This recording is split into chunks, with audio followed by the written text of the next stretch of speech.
अरे भैया, समर सिंह ने फिर से दिल तोड़ दिया, लेकिन इस बार खुद का। दिल पे चलाई छुरियां नाम रख दिया है गाने का। लेकिन लगता है छुरी खुशबू तिवारी ने नहीं, ऑटो वाले ने चलाई है।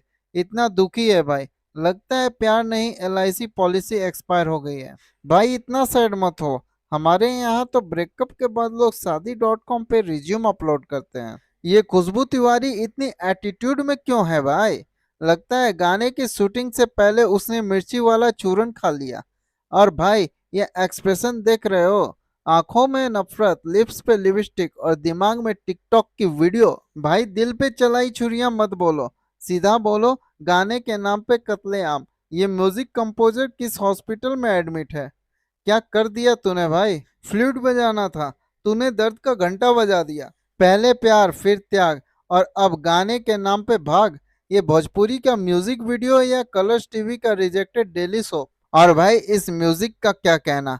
एक तरफ दर्द भरा सुर, दूसरी तरफ ऑटो में बजता डीजे। भाई मोहम्मद रफी रो रहा है ऊपर से। समर सिंह बोलता है मेरा दिल तोड़ दिया। हम बोलते हैं तो फेविक्विक ले लो भाई, एक नंबर का चिपकाता है। तो दोस्तों, अगर आप भी कभी प्यार में धोखा खा चुके हो तो दिल पे चलाई छुरियां मत सुनना, वरना तुम्हारे दिमाग पे बजेगी थाली। लाइक करो, कमेंट में बताओ समर सिंह का दर्द भूलने के लिए क्या सुनना चाहिए। Option A Bhojpuri DJ mix, option B tandoori chicken remix, option C Baba Sehgal का रैप।